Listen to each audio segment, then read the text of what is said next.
sabe dizer quantos países têm área maior que a do Brasil? Ou então, que horas são em Brasília quando em Londres são 21 horas?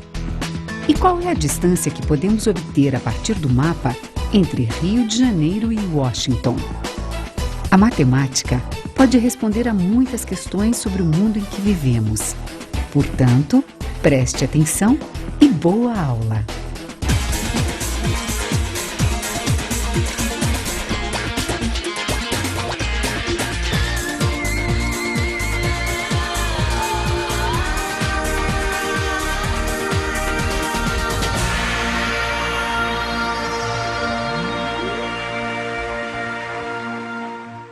Olá pessoal, na aula de hoje vamos falar sobre números de operações, começando pelos números naturais. Quantos países têm área maior que a do Brasil? Para chegar ao número exato, efetuamos uma contagem. E foi justamente quando surgiu a necessidade de efetuar contagens que se formou a ideia de número. Os números são escritos utilizando os algarismos 0, 1, 2, 3, 4, 5, 6, 7, 8 e 9. Sendo que primeiro vieram os algarismos de 1 a 9 e muito mais tarde apareceu o 0. No princípio, as contagens eram feitas a partir de situações ocorridas na natureza. Por isso, esses números foram chamados de naturais e são reunidos em um conjunto indicado pela letra N. Assim, o conjunto dos números naturais N é formado pelos elementos 0, 1, 2, 3, 4, etc. Na sequência de números naturais, a cada número natural segue imediatamente outro, chamado de sucessor.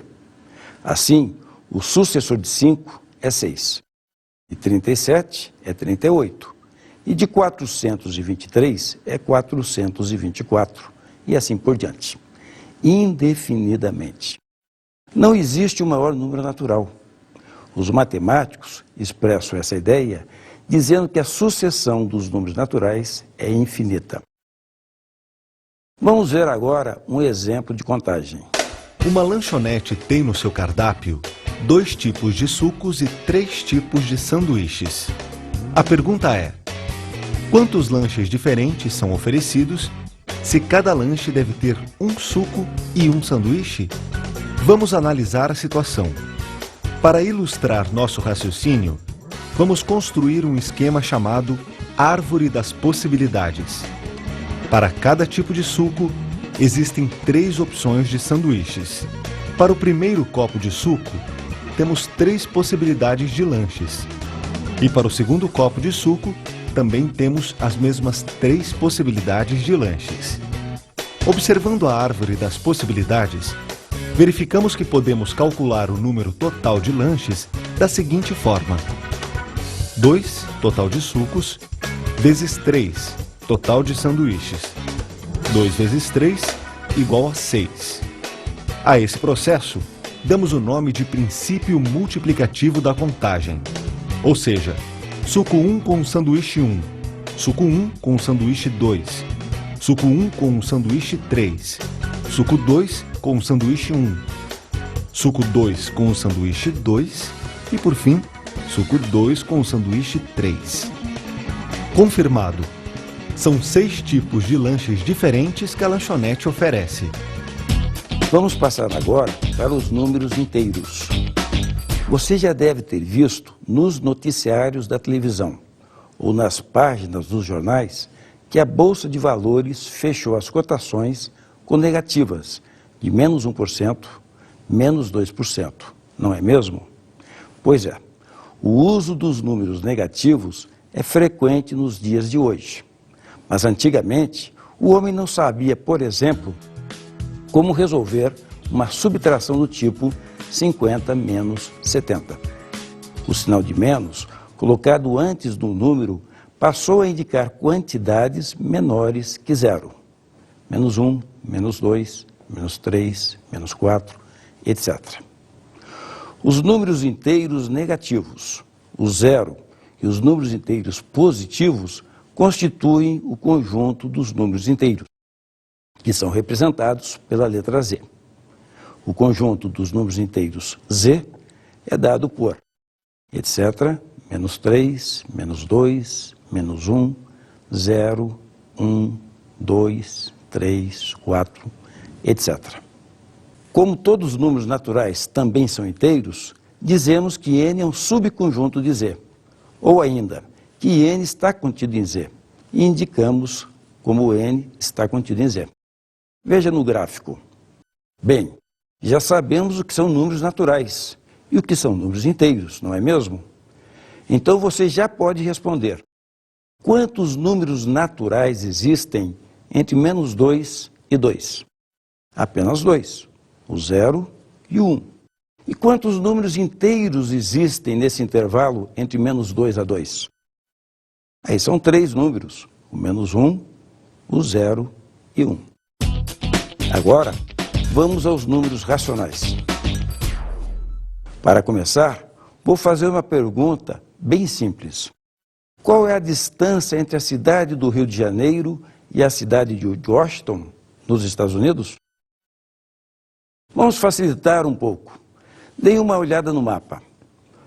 Com a ajuda dele, podemos medir a distância entre as duas cidades com uma régua.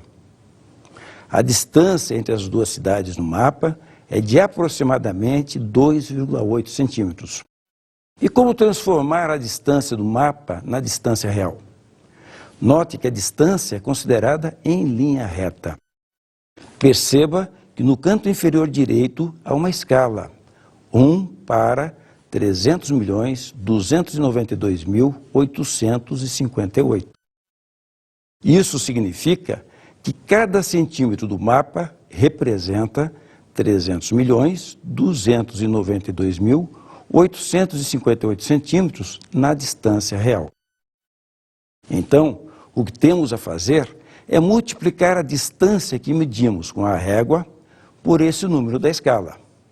Ou seja, 2,8 centímetros vezes 300.292.858 é igual a 849.820.000 centímetros, que em metros equivale a 8.408.200 metros. Esse valor em quilômetros equivale a 8.408 quilômetros e 200 metros. Essa é a distância aproximada entre a cidade do Rio de Janeiro e Washington. A necessidade de efetuar medidas levou o homem a criar as frações, e delas surgiram os números racionais. Então, os números que podem ser escritos como quociente de dois números inteiros formam o conjunto dos números racionais, e é indicado pela letra Q. Assim, o conjunto dos racionais Q é dado por A sobre B, tal que A e B são inteiros e B é diferente de zero. Lembrando que todo número racional, A sobre B, possui uma representação decimal em que uma vírgula é utilizada para separar a parte inteira da parte decimal. Nos números racionais, escrito em notação decimal, a parte decimal pode apresentar uma quantidade finita ou infinita de algarismos. Por exemplo, qual a notação do decimal do número menos 3/4? Dividindo 3 por 4, encontramos 0,75. Assim, menos 3/4 é igual a menos 0,75.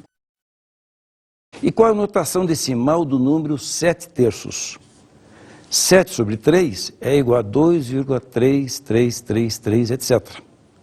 Perceba que essa divisão nunca termina, ou seja, tem um número infinito de algarismos após a vírgula. Quando um número racional, escrito na forma decimal, apresentar uma quantidade infinita de algarismos depois da vírgula, haverá uma parte desses algarismos que se repete periodicamente, caracterizando uma dízima periódica. Para simplificar a notação de uma dízima periódica, utilizamos um traço sobre a parte que se repete periodicamente, ou seja, sobre o período, que no nosso exemplo é o número 3. Assim, 2,3333, etc., pode ser escrito da seguinte forma: 2,3. Muito bem. Agora preste atenção. Responda rápido. Quantos números racionais existem entre 6 e 7? Infinitos. Por exemplo, 6,0000001, 6,04, 6,1, 6,2222, 6,343434, 6,5, 6,9876 são alguns dos infinitos números racionais que temos entre 6 e 7. Observe também que todo número inteiro é racional, pois pode ser escrito como quociente de dois números inteiros. Veja o exemplo. O 5 é inteiro e pode ser representado por 10 sobre 2. Daí concluímos que o 5 também é racional. Logo, todo número inteiro é também racional. Recapitulando, o conjunto dos números naturais n está contido no conjunto dos inteiros z, que por sua vez está contido no conjunto dos números racionais q. Vamos exercitar mais um pouco. Qual é a notação decimal do número racional menos 8/3? Menos 8 dividido por 3 é menos 2,6666, etc. Ou menos 2-6. Perceba que existe uma parte dos algarismos, após a vírgula, que se repete periodicamente. Nesse caso, o número 6. Portanto, esse número racional, na forma decimal, representa uma dízima periódica. E o número 1 sobre 128? Qual a sua notação decimal? Dividindo 1 por 128, temos 0,007812,5, que não representa uma dízima periódica, pois a divisão é finalizada quando o algarismo 5 é inserido na parte decimal. Mais uma. 11 quinzeavos. Dividimos 11 por 15 e a resposta é 0,73333, etc.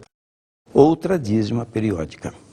Antes de entrarmos no próximo assunto, vamos assistir uma divertida cena do filme Deu a Louca no Mundo, em que 8 pessoas estão tentando dividir uma certa quantia de dinheiro. She's with us.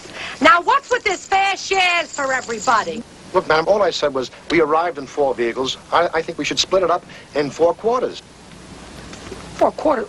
Quarters? What are you talking about, quarters? You mean you three each get a quarter and Benji and I have got to split a quarter? That's right, that's right. Hey, what are you trying to pull? Well, it seems fair enough to me. Why, naturally it seemed fair enough to you. It just cheats us, that's all. $350,000 divided by 4 is, let's see, it's 87,500 bucks. Sure, that's what it is. So the three of you would get 87,500 bucks and Benji and I'd have to... Yeah, there was 5 of us down at the wreck. We should split it 5 ways. He's right, we should split it 5 ways. Well, I'm perfectly willing to discuss it in the 5-way manner. Now, we can discuss it in the 5-way manner, 5 shares. Each share would be 70,000. 70,000 bucks? Holy mackerel! Do you realize how many loads I'd have to haul from Modesto to Yuma to get that? You're overlooking one little thing. Yeah, we're overlooking one little thing. What little thing? Yeah, what little thing? We can all count, can't we? There were 8 of us there. She's right, there were 8 of us there. Well, speaking for my wife and myself, we'd be just as happy with... You'd be perfectly happy with 2 eighths instead of a quarter? That's awfully big of you. Wait a minute, hold it. Let's just put it back the way it was before. Either 1 quarter for each car, including the van, or 1/5 for each guy. Hey, 1 quarter. Esse é mais um exemplo de como os números racionais estão presentes em nosso dia a dia. Agora vamos conversar um pouco sobre os números reais. Para ilustrar, vamos usar como exemplo o planeta Terra. Suponha que ele seja uma esfera regular de raio igual a 6.400 quilômetros. Qual seria então o comprimento da linha do Equador? Note que a linha do Equador forma uma circunferência. Para calcular o comprimento de uma circunferência, usamos a fórmula C igual 2πr, cujo r é o raio da circunferência e π é aquele famoso número irracional que utilizamos como aproximação 3,14. Vamos às contas. C é aproximadamente igual a 2 vezes 3,14 vezes 6.400. Ou seja, a linha do Equador mede aproximadamente 40.192 quilômetros. Agora há pouco eu falei sobre o π, um número irracional. Você sabe como surgiram ou como foram descobertos os números irracionais?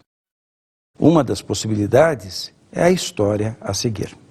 Conta-se que por volta do século V a.C., o homem passou a desconfiar da existência dos números irracionais. Quem deu o primeiro passo foi um matemático chamado Hipaso, discípulo de Pitágoras.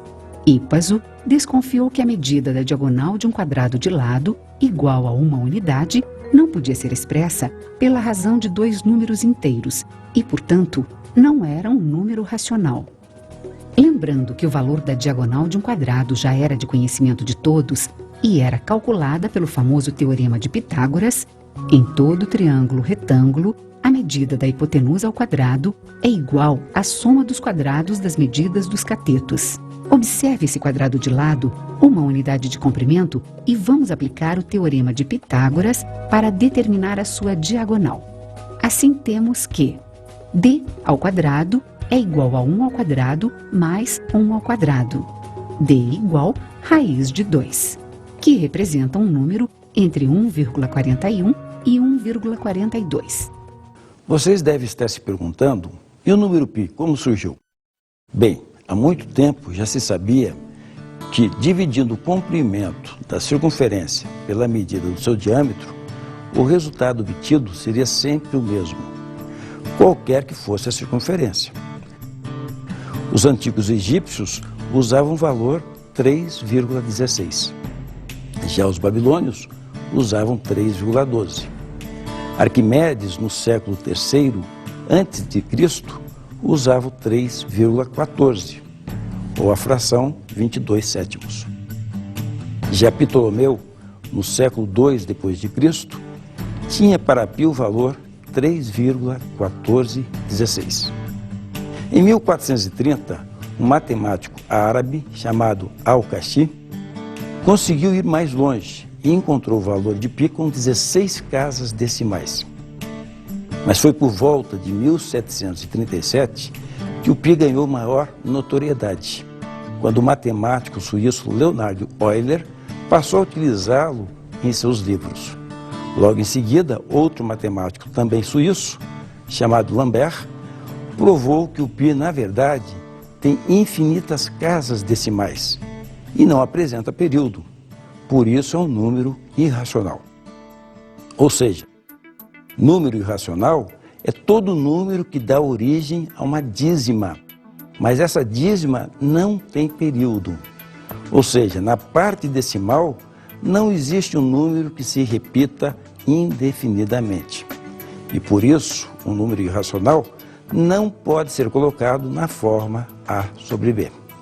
O conjunto que reúne todos os números racionais e irracionais é chamado de conjunto dos números reais e é indicado pela letra R. Então, relacionamos os conjuntos numéricos da seguinte maneira: N está contido em Z, que está contido em Q, que está contido em R.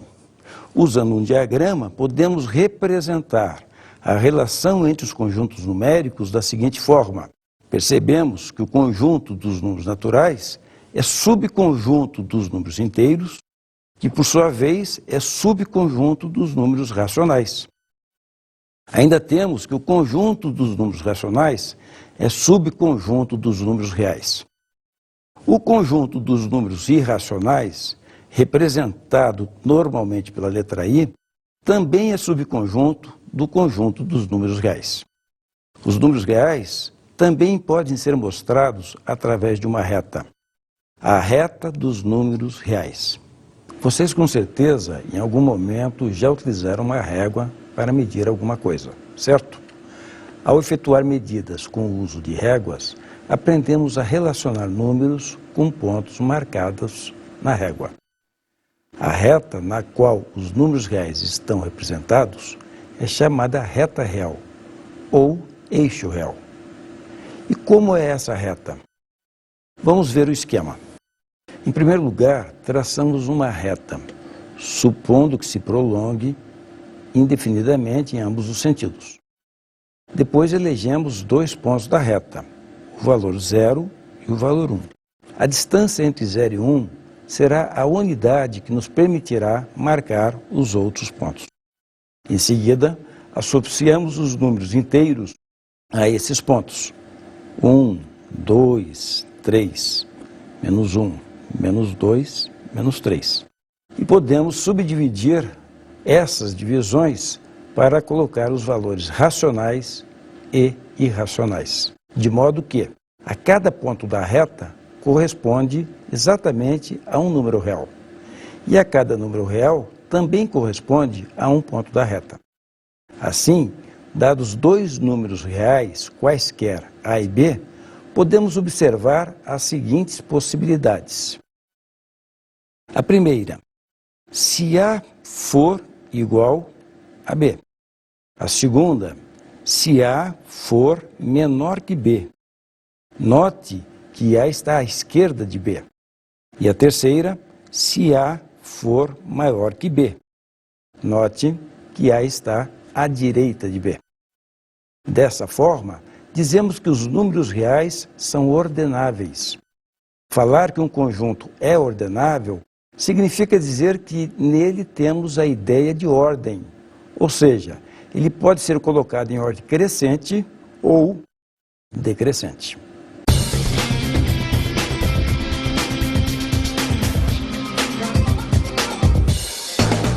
Lembra da questão inicial da aula sobre que horas são em Brasília, quando em Londres são 21 horas, ou seja, 9 horas da noite?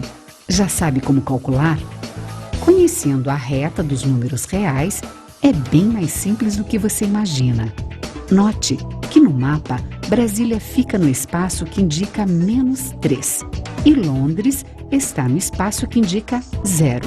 Então, 0 menos 3 igual a -3. Isso quer dizer que o horário em Brasília corresponde a 3 horas a menos do que em Londres, sem considerar o horário de verão nas duas localidades. Ou seja, quando são 21 horas, 9 horas da noite em Londres, no horário normal em Brasília, serão 18 horas, 6 horas da tarde.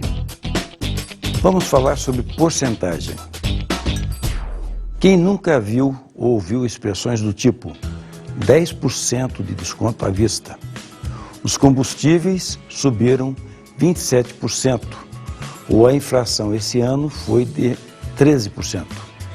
O símbolo de porcentagem faz parte da nossa vida, tanto nas conversas do dia a dia, quanto nos noticiários da TV e dos jornais. Esse símbolo é muito presente. Observe um exemplo na reportagem a seguir. A turma é de futuros mestres. Só há um rapaz aqui. A proporção é semelhante ao quadro de professores no Brasil. 85% são mulheres. E a maioria começa a formação trocando o ensino médio pelo curso de magistério, mas de olho no futuro. Porcentagem serve para sumariar um resultado, uma informação. Por exemplo, se temos uma comunidade com 10 mil pessoas e 85% são mulheres, isso significa que 8.500 pessoas são mulheres. Mas, afinal de contas, o que significa dizer que os combustíveis subiram 27% em um mês? Resumidamente, significa dizer que uma quantidade de combustível que há um mês seria adquirida com R$100, agora, para ser adquirida, são necessários R$127. Vamos entender melhor o uso do símbolo porcento. O símbolo por cento remete a uma fração cujo denominador é 100. Vamos ver alguns exemplos. 15% é 15 dividido por 100, ou 0,15. 9% é 9 dividido por 100, ou 0,09. 0,5% é 0,5 dividido por 100, ou 5 milésimos. Usando o raciocínio inverso, temos que 25 centésimos é 25 sobre 100 e 25%. 4 quintos é 0,8, ou 0,80, ou ainda 80 sobre 100, 80%. 1,67 é a razão 167 sobre 100, ou seja, 167%. E como utilizarmos a porcentagem na prática? Por exemplo, quanto é 15% de 200? Como vimos, 15% é 15 sobre 100, que é igual a 0,15. Para determinar uma porcentagem de uma quantidade, devemos multiplicar a taxa percentual por essa quantidade. Então, 15% de 200 é 0,15 vezes 200, que é igual a 30. Digamos que certo dia você está passando em frente a uma loja de eletrônicos e vê uma faixa de oferta. Um aparelho de som que custa R$ 700 está com 40% de desconto. Quanto custa o aparelho de som na promoção? Vamos então descobrir quanto é 40% de 700. Sabemos que 40% é igual a 0,40. Então, 0,40 vezes 700 é igual a 280. Note que o valor 280 é o valor do desconto oferecido pela loja. Portanto, o valor promocional, na verdade, é R$ 700 menos R$ 280, ou seja, fica R$ 420. Para auxiliar no cálculo envolvendo porcentagens, podemos utilizar um fator chamado fator de aumento. Uma indústria de peças de automóveis que produz 50 mil peças por ano quer aumentar sua produção em 15%. Qual o novo número de peças produzidas? Primeiro, calculamos o valor do aumento. 15% de 50 mil é igual a 0,15 vezes 50 mil, que é igual a 7.500.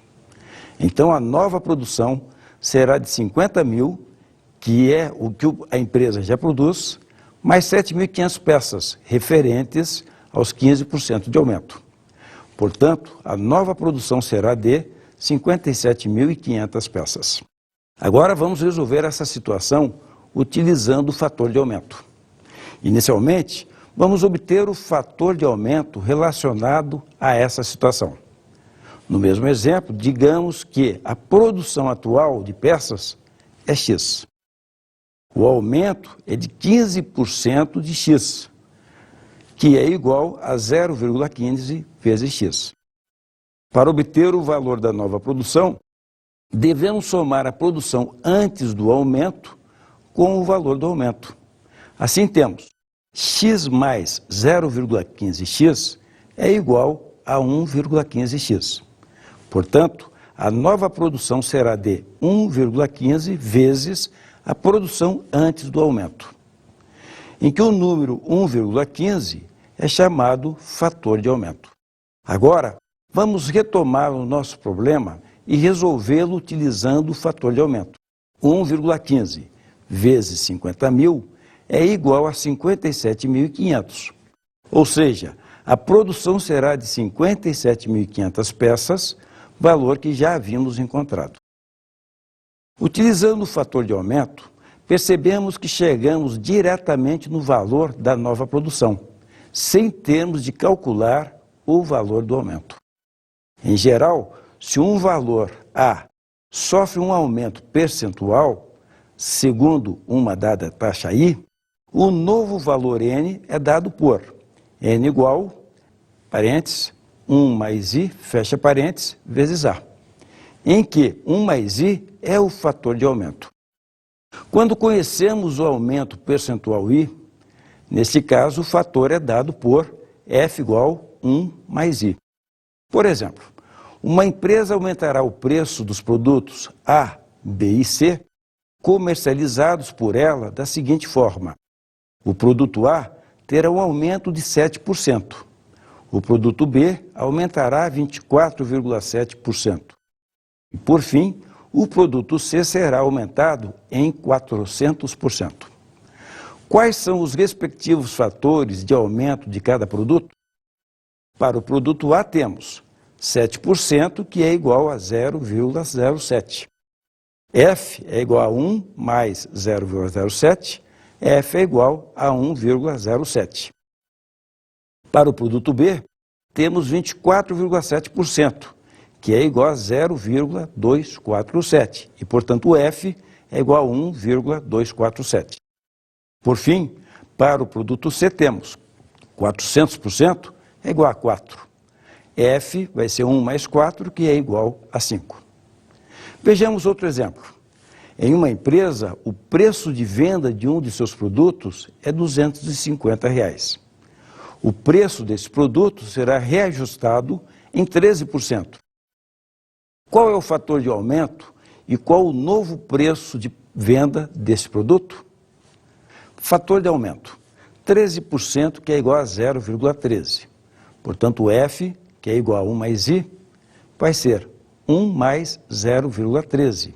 F é igual a 1,13, que é o fator de aumento. Como o novo preço de venda é determinado através do produto, do fator de aumento, pelo preço antigo, nós teremos que P é igual a 1,13 vezes 250. Ou seja, P é igual a 282,5. O novo preço é R$ 282,50. Agora, vamos verificar outra situação em que podemos utilizar o fator de aumento. Digamos que um anel custe R$ 2.000, mas o vendedor o vendeu por R$ 2.750. Qual a porcentagem de ágio cobrada pelo vendedor? Nessa situação, estamos interessados em calcular a porcentagem de ágio, ou seja, nosso objetivo é calcularmos o valor de I. Vamos ao esquema. Nós sabemos que o valor com aumento N é dado pelo fator de aumento vezes o valor sem aumento A. Portanto, F é igual a razão N sobre A. Ora, o valor de N é R$ 2.750, ao passo que o valor sem aumento é 2.000. Essa divisão nos dá 1,375.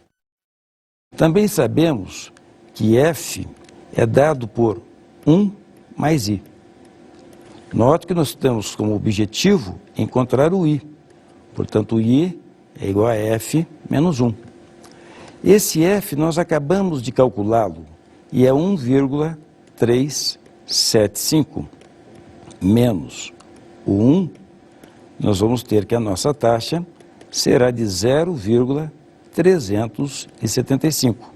Ou seja, essa taxa de ágio corresponde a 37,5%. Entendido? Bom, se há um fator de aumento, há também um fator de redução. Então, vamos ao exemplo. Digamos que, devido a uma crise, uma empresa demite 15% dos seus 50.000 funcionários. A que número ficou reduzido o quadro de funcionários da empresa? Vamos ao esquema. 15% de 50.000 é igual a 7.500. A empresa tinha 50.000 funcionários. Demitiu 7.500 funcionários. Portanto, a empresa tem agora 42.500 funcionários. Agora vamos resolver essa mesma situação utilizando o fator de redução. Se o número de empregados fosse X, teríamos X menos 15% de X, que é igual a 0,85X. O número 0,85 é chamado fator de redução. Utilizando o fator de redução para determinar o número de empregados da empresa do exemplo anterior, temos 0,85 vezes 50 mil. E teríamos o resultado diretamente 42.500 funcionários. Número que encontramos anteriormente para o novo quadro de funcionários. Vamos ver agora uma importante aplicação da porcentagem, a inflação. A inflação não é um fenômeno novo e também não é só no Brasil que ela existe. Desde que existe o comércio, existe a inflação. Em países mais desenvolvidos, a taxa anual de inflação gira em torno de 5%. Já em alguns países menos desenvolvidos, ela pode atingir níveis altíssimos, como, por exemplo, 30% ao mês.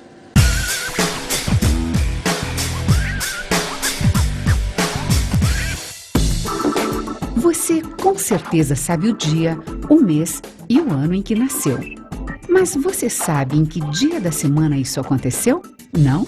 Então, descubra agora.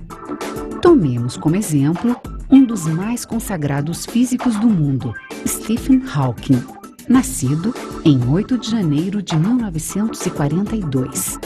Vamos calcular em que dia da semana ele nasceu. Para isso, calcule quantos anos se passaram desde 1900 até 1942. 1942 menos 1900 igual a 42. Vamos chamar esse resultado de A. Temos de levar em consideração que entre 1900 e 1942 ocorreram anos bissextos e, por isso, calcule quantos 29 de fevereiro aconteceram nesse período. Para isso, basta dividir por 4 o resultado A, desconsiderando o resto da divisão. 42 dividido por 4 igual a 10. Chamemos esse número de B. Atenção! Se o ano em questão for bissexto e a data considerada for até 29 de fevereiro, considere o valor B menos 1. Como nosso exemplo não pertence a um ano bissexto, B é igual a 10. Considere o dia do nascimento, neste caso 8, que vamos chamar de C. Considerando o mês em questão, janeiro, obtenha um número de acordo com a tabela.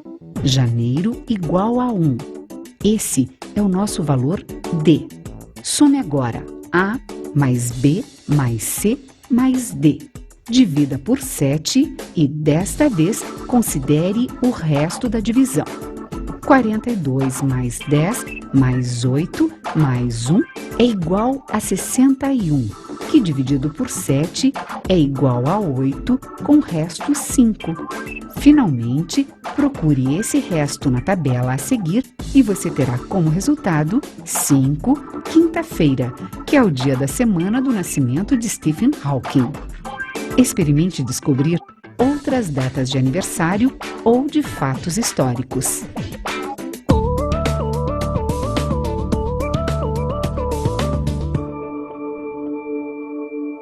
Para finalizar, vamos resolver mais alguns exercícios sobre os conceitos que vimos na aula de hoje. Quantos números naturais de 3 algarismos diferentes você pode escrever usando os algarismos 5, 6, 7, 8 e 9? Note que na primeira posição nós podemos usar qualquer um dos 5 algarismos. Na segunda posição, poderemos utilizar apenas 4, pois um deles já foi utilizado na primeira posição. E na última posição, apenas 3. Então, o número de possibilidades é a multiplicação entre esses fatores. 5 vezes 4 vezes 3, que é igual a 60. Digamos que um carro popular que custava R$20.000 teve um aumento de 5%. Quanto está custando o carro agora? Calculamos então 5% sobre os R$20 mil, que é R$1.000. Esse é o valor do aumento. O carro passa a custar então 20 mil mais 1.000, ou seja, 21 mil reais. Nós poderíamos ter utilizado o fator de aumento, onde nós temos que F é igual a 1 mais I. Dado que I é 5%, então o nosso F passa a ser 1 mais 0,05, ou seja, 1,05. E com isso, o novo valor será de 1,05 vezes 20 mil, ou seja, 21 mil reais. Vamos calcular a porcentagem de número em relação a outro. Por exemplo, 50 equivale a quantos por cento de 200? Podemos resolver de duas formas. A primeira delas é a seguinte. Construímos o diagrama. 200 corresponde ao todo, que é 100%. 50, que nós não conhecemos, corresponde a x. Então, por regra de 3, nós podemos fazer 200 está para 50, assim como 100 está para x. Ou seja, 200x é igual a 50 vezes 100, o que nos dá um valor de x de 25%. A segunda forma, ela é mais direta. Nós podemos fazer diretamente a razão 50 para 200, ou seja, 25 para 100, o que já nos dá a resposta 25%. E nossa aula se encerra aqui. Bons estudos! Para aprofundar os conhecimentos sobre a história e os personagens da matemática, indicamos as seguintes obras. Introdução à História da Matemática, de Howard Ives, publicado pela editora da Unicamp. História da Matemática, de Carl Boyer, publicado pela editora Edgar Blucher. História Universal dos Algarismos, a inteligência dos homens contada pelos números e pelo cálculo, de George Ifrah, publicado pela editora Nova Fronteira.